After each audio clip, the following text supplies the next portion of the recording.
Bobby, talk. Anything?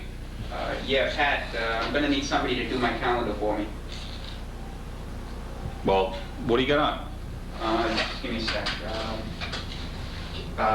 Johnson, and there's Andrews here, Littleton, and I think there's something else, but I'm not really sure.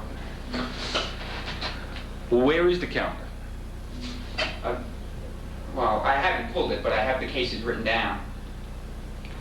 All right, well, when you figure it out, why don't you get back to me?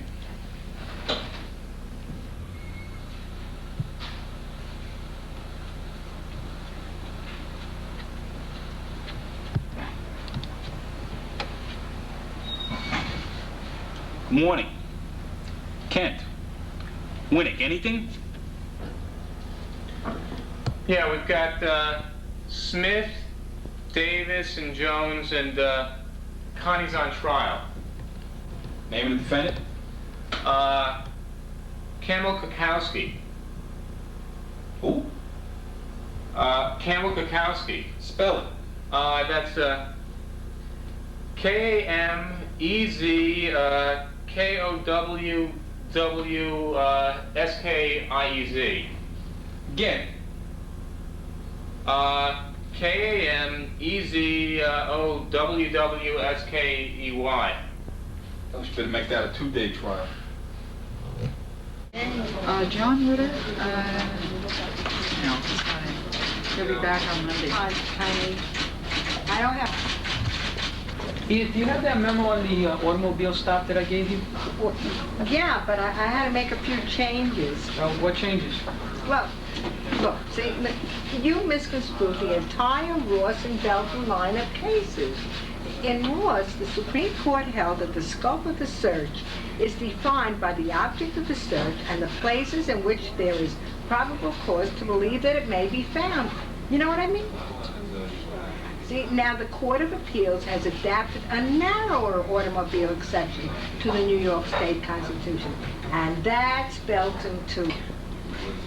Your memo needed a little more punch, so I included a discussion of People versus Orlando and People versus Langen.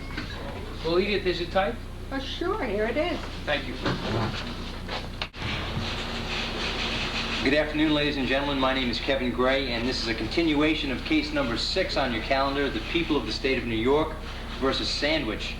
Let the record reflect at this time that the defendant has resumed his seat on the stand and is accompanied by his attorney. Mr. Foreman, do we have a quorum? Yes, we have a quorum. Were all the members of the grand jury who are here today also present when this case began last week? Let me see. Yep, everyone's here. I will now read the waiver of immunity questions. Please state your full name, spelling your last name, and give your address for the record. Do you understand that this grand jury is investigating an incident that occurred on May 21st, 1985 at the 2nd Street Delicatessen in Mineola, New York?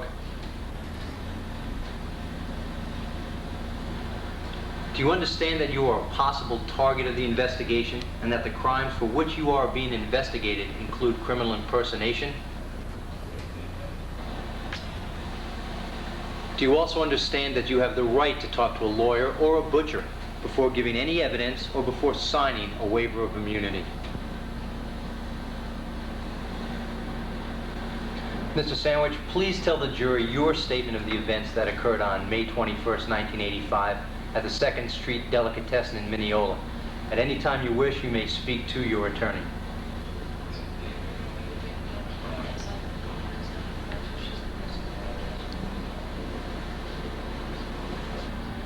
Mr. Sandwich, seeing that you have no statement to make, let me ask you a few questions. Isn't it true you have no artificial coloring? Mr. Sandwich, isn't it true that you contain no unnatural fillers? Isn't it true, Mr. Sandwich, that you're ham, not spam? I have no further questions for this witness. Are there any questions from the grand jury? Yes, sir, in the front row. I want to ask him a question. I want to know if he's ever been to the Turkey Club.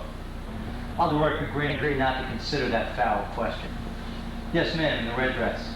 Yes, I have a question. Have you or any member of your family ever associated with mayonnaise or mustard? Ma'am, that question's a little broad. Let me rephrase that. Mr. Sandwich, are you presently under the influence of mayonnaise or mustard? I see you're not. You may cover So yourself. I'm not sure if this is a tasteful question or not, but I'd like to know if Mr. Sandwich has ever represented himself to be kosher. Once again, I'll say that's irrelevant. Please restrict your deliberations only to the testimony and the evidence before you. Are there any further questions from the grand jury? Yes, sir, in the front of the room. I'm sorry, Mr. Defendant, is that white bread or rye bread you're on? And if it's rye bread, is it seeds or seedless? Once again, I would ask the witness not to answer that question. Please stick to intelligent questions. Are there any further questions from the grand jury?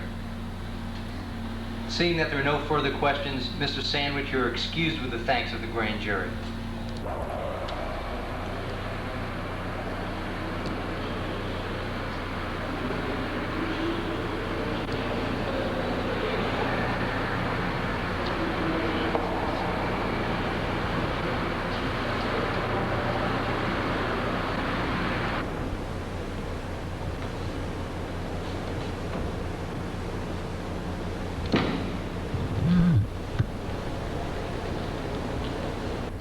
Please rise. Court is now in session. Judge Seymour Watson presiding. Ma'am, is there any doubt in your mind whatsoever that this defendant is the man who beat you and then stole your pocketbook? No doubt in my mind. If it pleases the court, I have no further questions for this witness.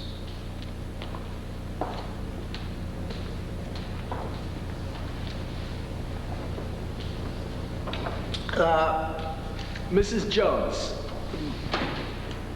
is it what you're saying? Is it that my client is the person who hit you and then took your pocketbook? Is that what you're telling us? That's exactly what I'm telling you.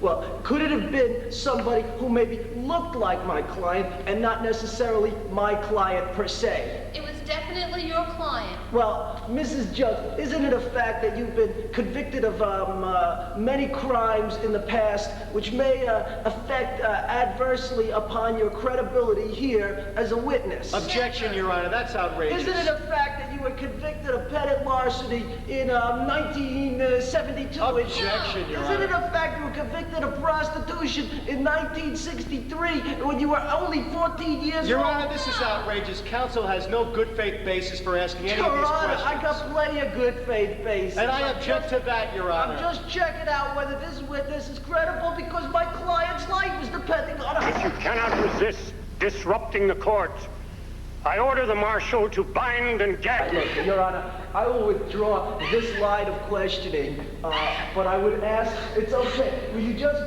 Your Honor, if it please the court, will you permit the witness to follow me to the rear of the courtroom? Ma'am, will you follow me, please?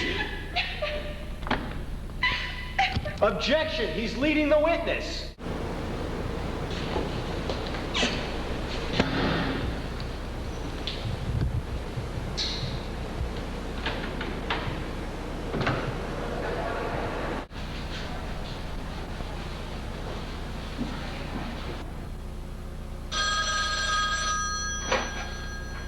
Hello, ADA Soshnik, Mental Hygiene Unit.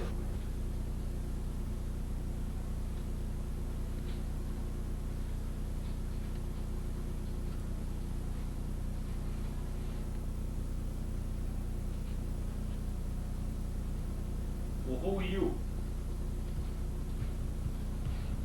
Well, who are you? Isn't there something you should be doing?